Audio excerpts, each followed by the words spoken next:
My name is Lena. I'm 26 years old. People say your 20s are supposed to be about freedom, finding yourself, chasing love, traveling, building the life you dream of.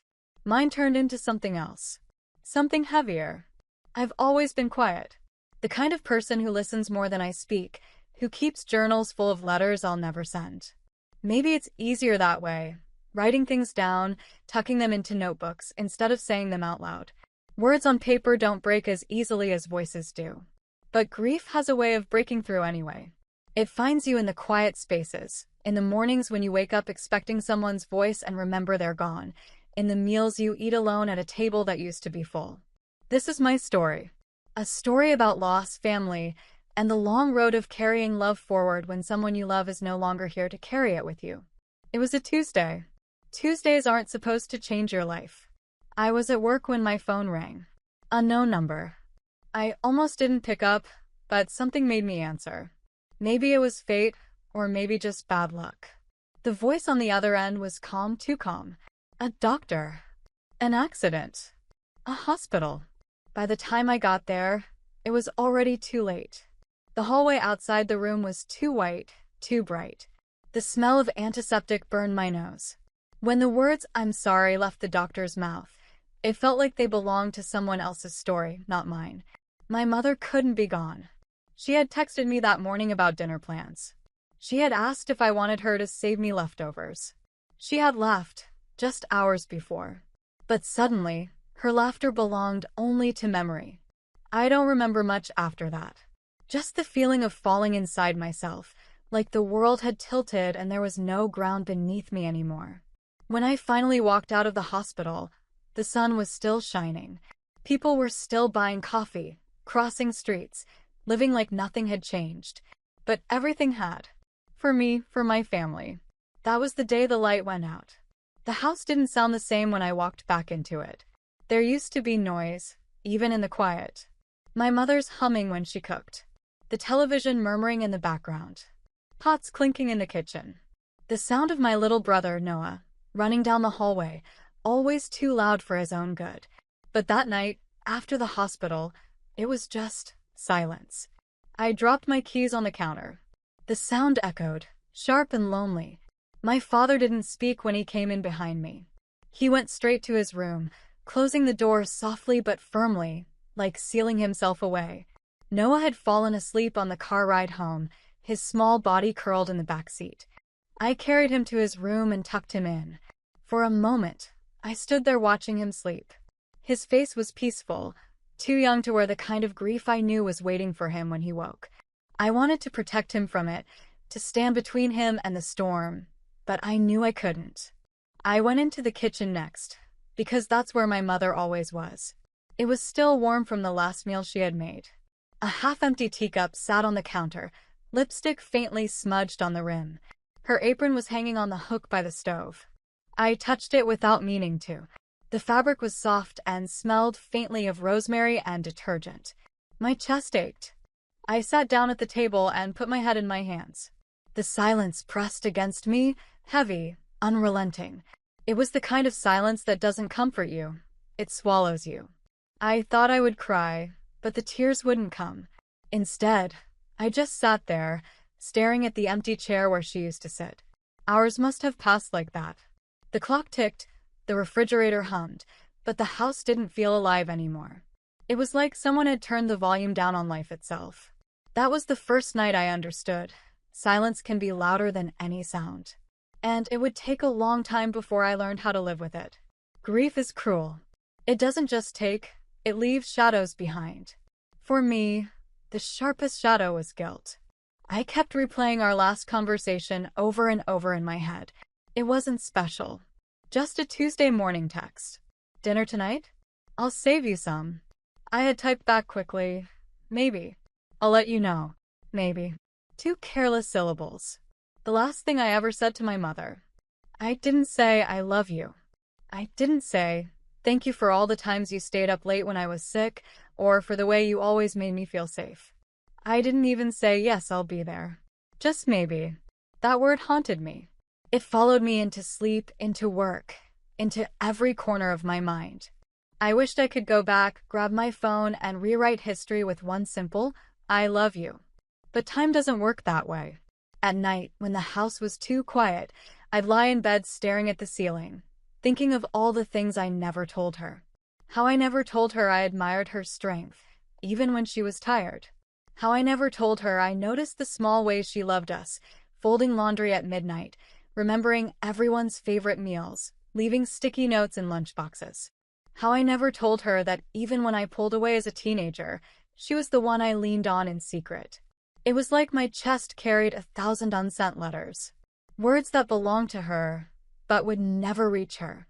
Some nights, the guilt was so heavy I felt like I couldn't breathe. I wanted to scream it out, but all I could manage was whispering into the darkness. I'm sorry, Mom. But the silence never answered back. My father and I grieved in opposite languages. For me, grief was heavy and loud inside my head. It spilled into notebooks, into whispered apologies in the dark. It pushed me toward words, because words were the only way I knew how to survive. For him, grief was silence. He moved through the days like a machine, rising early, working long hours, avoiding home whenever he could. When he did come home, he carried the smell of his job with him, oil, sweat, dust. He ate standing at the counter, never at the table. He barely spoke, and when he did, it was short-clipped. Noah would try sometimes. Dad, can we watch a movie tonight? Maybe later. Dad, can we play outside? Not now. It wasn't anger. It was absence. Like he had pulled his heart into some locked room, and none of us had the key. At first, I was angry. I wanted to shake him, to tell him he wasn't the only one who lost her. That I needed him. That Noah needed him even more. But every time I tried to talk, the words stuck in my throat. So instead, I watched him disappear little by little. One night, I found him in the garage, sitting on an old stool. He wasn't doing anything, just staring at the floor, hands resting limp in his lap.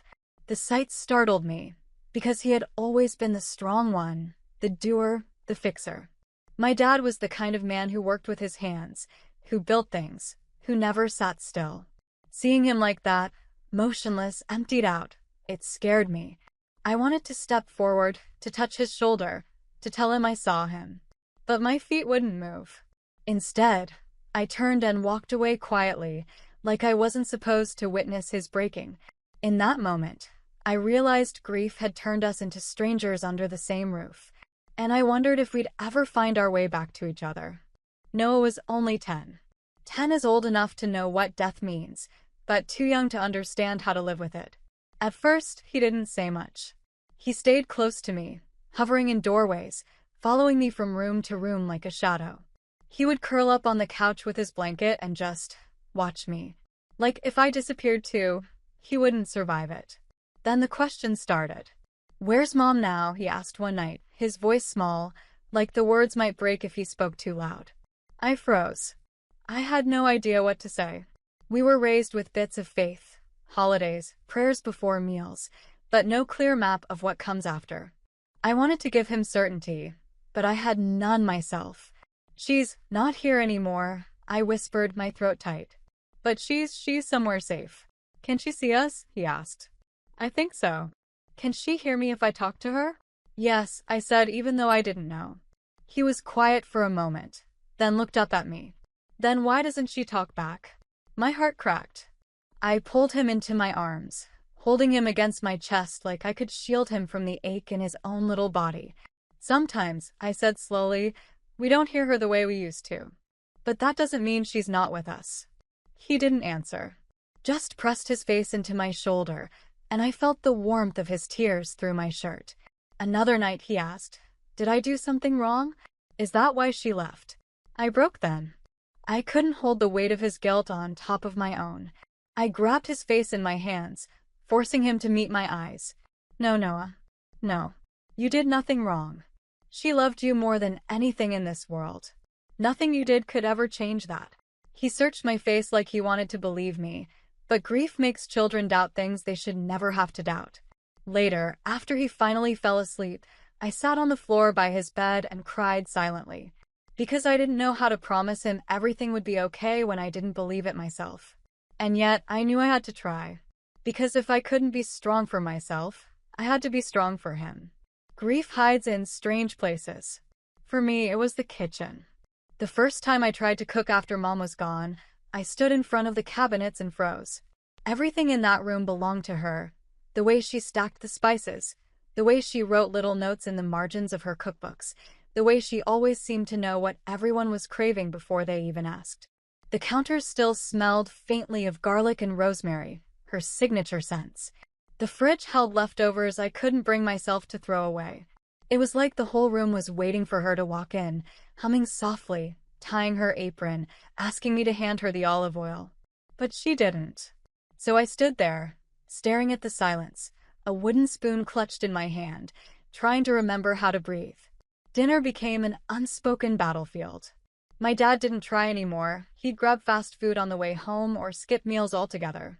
Noah would ask timidly, "What's for dinner?" And I'd force myself into the kitchen, even when the thought of it made my chest ache.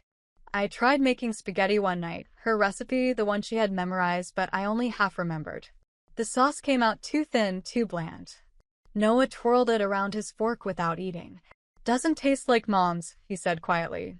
I nodded, throat tight. I know.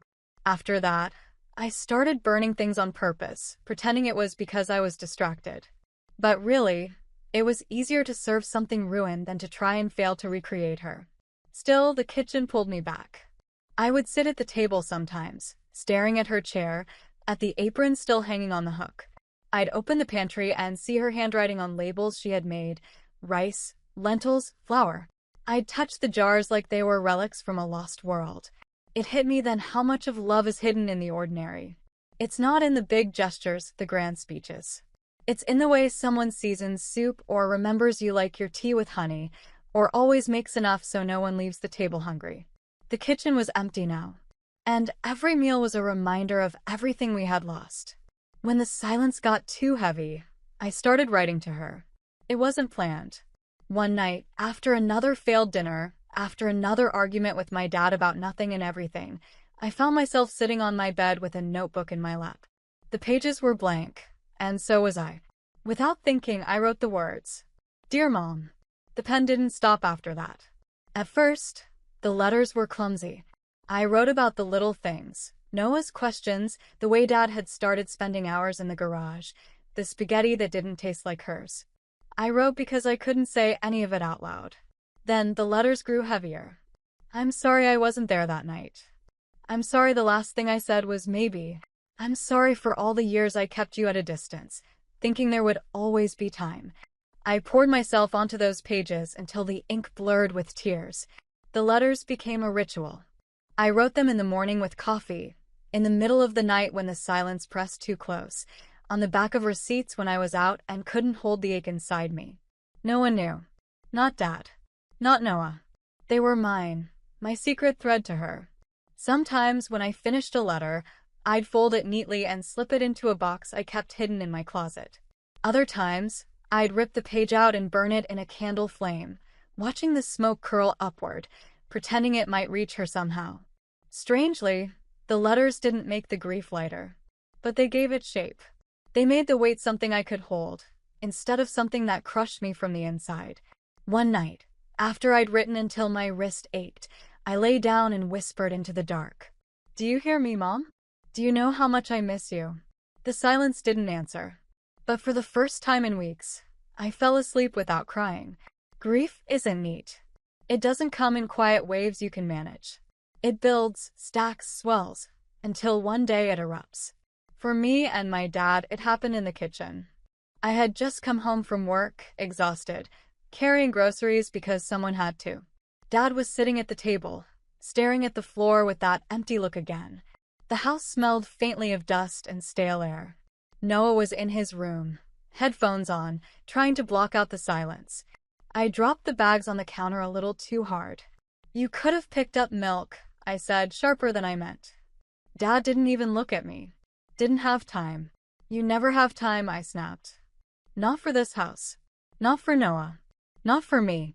His jaw tightened. "I'm working." keeping a roof over our heads. And what about the rest of it? My voice cracked, louder than I wanted. What about dinner? What about homework? What about being here? Finally, his eyes lifted to mine. They were tired, bloodshot, angry. Don't talk to me about being here, Lena. You don't know what it's like to lose your wife. The words cut deep, but I didn't back down. And you don't know what it's like to lose your mom.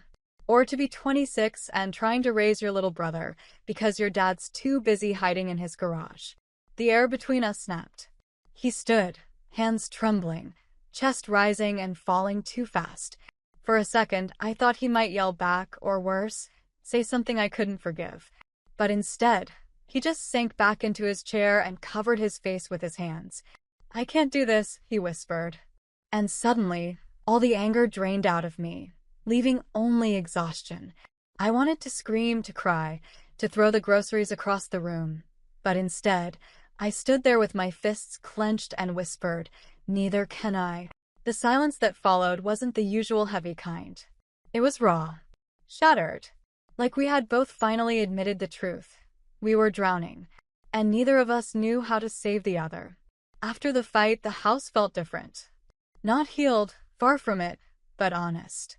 It was as if saying out loud that we were drowning loosened something in the walls. The silence didn't feel quite as suffocating anymore. A week later, Noah padded into the living room while I was grading papers on the couch. He was clutching a board game under his arm. "Will you play with me?" he asked. Normally, I would have said I was busy, that I'd play later.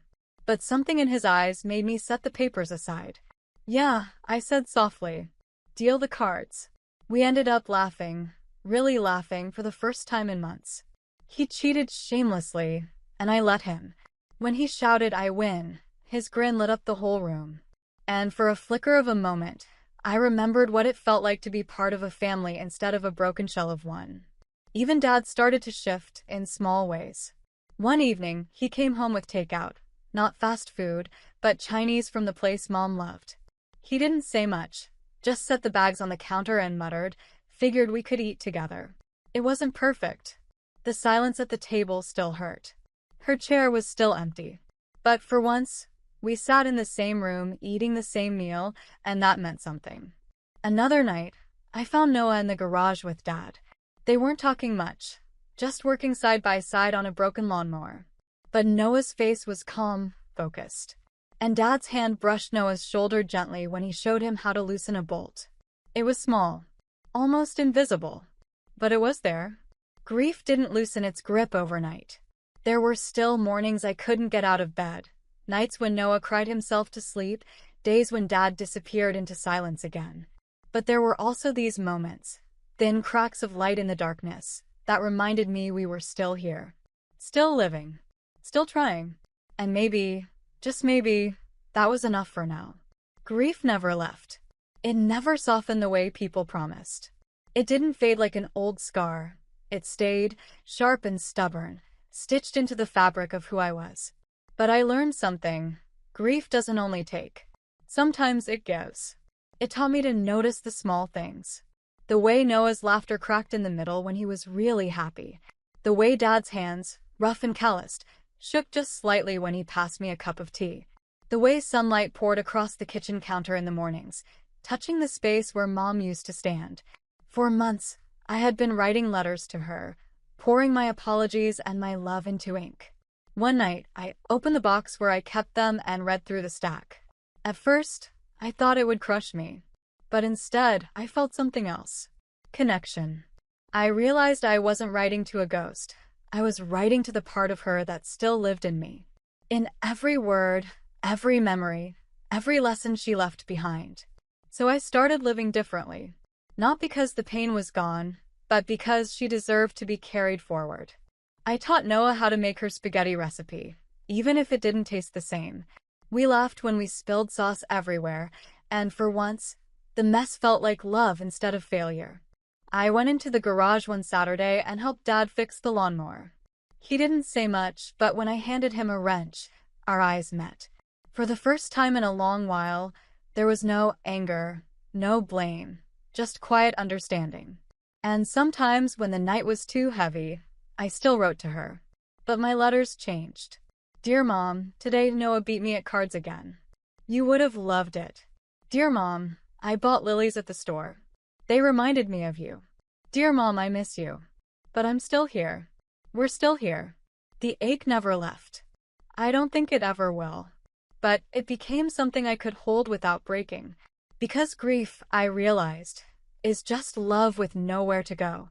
And if that's true, then she's still here, woven into every choice I make, every kindness I give, every bit of strength I find in myself. She isn't gone. She's just carried forward. And I will carry her for the rest of my life.